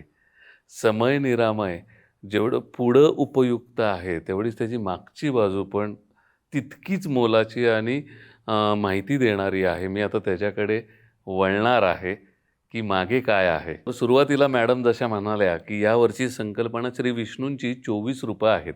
या संकल्पनेविषयी थोडक्यात सांगा ना. आपल्याकडे कोणतंही पूजा कर्म असेल, धर्मकार्य असेल, प्रारंभ करताना आचमन केलं जातं. त्या आचमन करताना, ज्याला पौराण आचमन पद्धती जी आहे, त्यानुसार विष्णूंची 24 नावं उच्चारली जातात. उत्तर भारतात तुम्ही गेलात तर 4 किंवा 5च नावं घेतात, पण ही 24 नावं, प्रत्येक नाव घेऊन काय म्हणजे आचमन कसं करावं, कोणता अवयव धुवावा, ह्याचा एक विस्तृत विधी आहे. त्या तपशिलात मी पुन्हा जात नाही. ही 24 नावं थोडक्यात प्रत्येक धर्मकार्य, पूजा कार्याच्या आरंभी, अगदी श्राद्धाच्याही आरंभी घेतली जातात. मग ही 24च का, असे अनेक प्रश्न पडतात. ह्या 24 नावांमागे काय असं लपलेलं आहे? या नावांमागे अनेक धारणा ह्या सूचित केलेल्या आहेत. एक धारणा अशी आहे की आपलं जे हे वर्ष आहे, पूर्ण वर्ष, त्या वर्षामध्ये एकूण 24 पक्ष आहेत. म्हणजे एक महिन्यात शुक्ल पक्ष, कृष्ण पक्ष असे 2 पक्ष, म्हणजे 12 दुणे 24 अशी संख्या येते. तर त्या 24 पक्षांचं प्रत्येक पक्षाची एक अधिष्ठात्री विष्णू मूर्ती आहे. म्हणजे त्या महिन्यात, त्या पक्षात त्या मूर्तीचं पूजन, नामस्मरण हे केल्यावर विशेष फायदा होतो. आध्यात्मिक अनुभूती ही जरूर घेण्याजोगती आहे. तर या कालचक्राला संचालित करणाऱ्या, त्याचं संतुलन टिकवणाऱ्या या 24 मूर्ती आपण प्रत्येक महिन्यामध्ये त्या त्या महिन्याच्या पक्षानुसार दिलेल्या आहेत. मग त्या मूर्तींच्या नावाचा अर्थ काय आहे, त्याच्या मागच्या धारणा काय आहेत, ह्याही थोडक्यात आपण दिल्या आहेत. अजून याच्या मागच्या 2-3 संकल्पना अशा की गायत्री मंत्राचे 24 जी अक्षर आहेत, 24 वर्ण आहेत गायत्री मंत्रामध्ये, त्या प्रत्येक वर्णाची अधिष्ठात्री म्हणून ही एक एक विष्णू मूर्ती आहे. 24 अक्षर, 24 विष्णू मूर्ती. हे सगळं विश्व 24 तत्वांनी बनलेलं आहे, सांख्य दर्शन सांगतं. तर प्रकृतीपासून पृथ्वीपर्यंत ही जी 24 तत्व आहेत, त्या प्रत्येक तत्वाची एक मूर्ती आहे, म्हणून त्या 24 मूर्ती आहेत.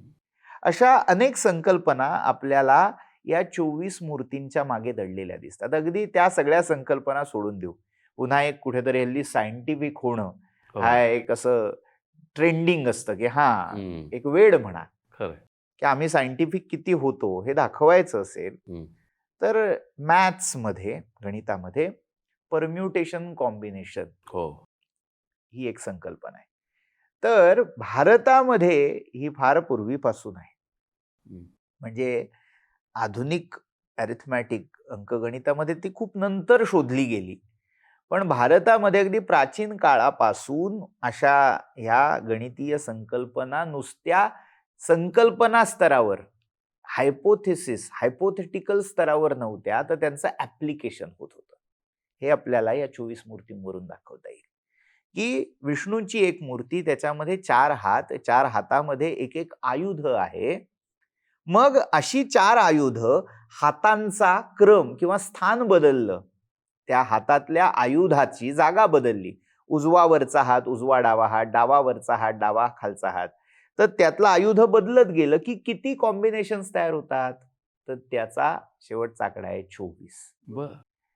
भास्कराचार्यांनी आपल्या लीलावतीमध्ये त्या लीलावतीला प्रश्न विचारलाय की विष्णूच्या हातामध्ये शंखचक्र गदा पद्म आहेत, 4 हात आहेत, 4 आयुध आहेत, तर तो क्रम बदलत गेलं असता किती मूर्ती तयार होती? तर ते उत्तर आलंय 24.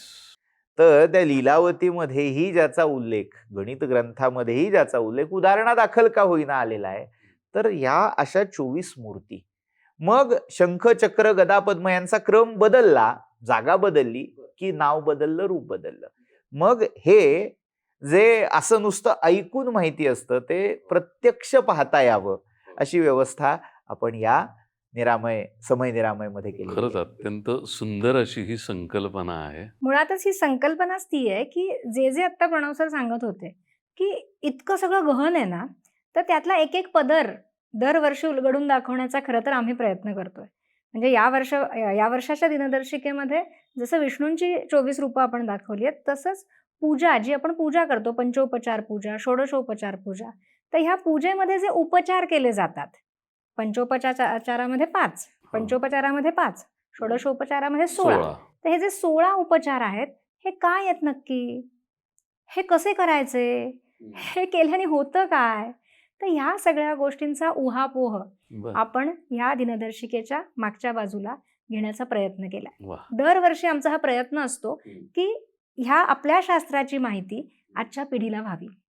आता जसं मी म्हटलं की हे 5वं वर्ष आहे आपलं, तर या वर्षी आपण सगळ्या ह्या षोडशोपचारांबद्दल बोललोय, आपण विष्णूच्या 24 रूपांबद्दल बोललोय. मागच्या वर्षी आम्ही योगशास्त्राबद्दल, अष्टांग योगाबद्दल आणि इतरही योगशास्त्रांबद्दल बोललो आणि या योगशास्त्राचे प्रणेते म्हणू आपण, ज्यांनी ह्याचा शोध लावला किंवा जे आपल्याला दिलं, अशा सगळ्या त्या योगींची माहिती ही मागच्या वर्षीच्या दिनदर्शिकेमध्ये होती. त्याच्या आधीचं वर्ष जे होतं त्या वर्षी आम्ही सणहर्षाचे, म्हणजे प्रत्येक सण, त्या सणाचं काय महत्त्व आहे, त्या सणाला काय करायचं असतं आणि ते केल्याने तुम्हाला शारीरिक मानसिक काय लाभ होतात, अशा पद्धतीची माहिती घेण्याचा प्रयत्न केला. त्याच्या आधीच्या वर्षी आम्ही हस्तमुद्रा, की हस्तमुद्रांचा काय परिणाम तुमच्या शरीरावर मनावर होतो, त्यातून कसं आरोग्य मिळवता येतं, आणि तसंच सूर्याबद्दल, सूर्याची 12 रूपं, याची देखील माहिती आम्ही त्याच्यामध्ये दिलेली. आणि पहिलं जे वर्ष होतं त्याच्यामध्ये निसर्गाप्रमाणे आहार कसा बदलावा, कुठल्या कुठल्या ऋतूमध्ये काय काय निसर्ग देतं आपल्याला आणि त्याचा कसा तुम्ही समावेश तुमच्या आहारामध्ये करावा, अशा पद्धतीची माहिती आपण दिली होती.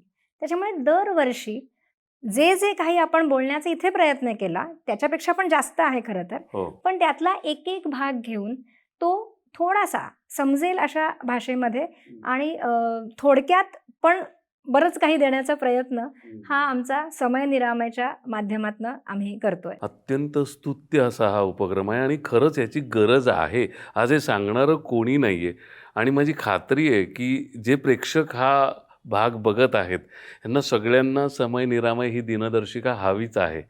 तर ती त्यांना कुठे आणि कशी मिळेल हे सांगा. आपल्या निरामयची 5 सेंटर्स आहेत. पुण्यामध्ये अप्पाबळवंत चौकात आहेत, चिंचवडला चापेकर चौकामध्ये आहे, कोल्हापूर शाहूपुरी, मुंबईमध्ये दादर आणि नाशिकला महात्मा नगरमध्ये. आपल्या 5ही सेंटरमध्ये ही दिनदर्शिका उपलब्ध होणार आहे. आणि जर तुम्ही बाहेर गावी असाल तर आपण डिस्क्रिप्शनमध्ये त्यांना आपला नंबर प्रोव्हाइड करू, जिथे ते व्हॉट्सअपवरती त्यांचा पत्ता पाठवू शकतात, आपण त्यांना ते पाठवून देऊ. सगळ्या सेंटरचे पण पत्ते आणि फोन नंबर आपण डिस्क्रिप्शनमध्ये देतोय, जेणेकरून ते हे दिनदर्शिका तिथनं घेऊ शकतात. म्हणजे मला खात्री आहे की यावर्षी प्रेक्षकांचा आपल्याला खूप प्रतिसाद मिळणार आहे की समय निरामय ही दिनदर्शिका आम्हाला हवी. खरं तर मी आणि प्रेक्षक आमच्यासाठी कॅलेंडर फक्त एक भिंतीवर लावायचं आणि तारीखवार बघायचे, पण त्याच्या मागे किती गहन शास्त्र आहे, तिथी काय आहे, नक्षत्र काय, योग काय आहे, इवन तुम्ही आता जी विष्णूंची रूपं सांगितली ती आध्यात्मिक, त्याचा आपण कसा लाभ करून घ्यावा, अशी खूप अनमोल माहिती तुम्ही आज आम्हाला दिली. याच्यामध्ये विष्णूची काही स्तोत्र मंत्र अशा पद्धतीचा पण समावेश आपण केलेला आहे, त्याचा निश्चितपणे प्रत्येकाला उपयोग होणार आहे. मॅडम, जे काही आता तुम्ही दोघांनी सांगितलंय मला खात्री आहे की तुम्हाला खूप चांगला प्रतिसाद मिळणार आहे. आणि प्रेक्षकांना मी सांगू इच्छितो की तुम्हाला जर समय निरामय हवा असेल तर आता मॅडमनी सांगितलेल्या ठिकाणी संपर्क साधा, तुम्हाला ही दिनदर्शिका मिळेल. मॅडम, आत्तापर्यंत मी काय आणि प्रेक्षक काय, आमच्यासाठी कॅलेंडर फक्त एक भिंतीला लावायचं गोष्ट होती की ज्याच्यामध्ये तारीखवार आपल्याला बघायच्या आहेत. पण आज तुम्ही दोघांनी जी काही आम्हाला माहिती दिली, जी आम्हाला कधीच माहिती नव्हती, की तिथी काय आहे, नक्षत्र काय, इव्हन आध्यात्मिक ह्याच्यातून आपण कसा लाभ करून घ्यावा, तर ही माहिती खरोखर अनमोल आहे आणि ती समोर येणं फार गरजेचं होतं. त्यामुळे तुम्ही इथं आलात आणि आम्हाला ही माहिती दिली, त्याच्याबद्दल खूप खूप धन्यवाद. धन्यवाद. नमस्कार. प्रेक्षक हो, हा एपिसोड तुम्हाला कसा वाटला आम्हाला कॉमेंट्समध्ये जरूर सांगा. आणि या गुढीपाडव्याला फक्त हिंदू नववर्ष साजरं करू नका, तर आपल्या हिंदू संस्कृतीप्रमाणे या वर्षातला प्रत्येक दिवस व्यतीत करा. त्यासाठी समय निरामय ही दिनदर्शिका तुम्हाला उपयोगी पडणारच आहे. भेटूयात अशाच एका नव्या विषयासह पुढच्या भागात. नमस्कार.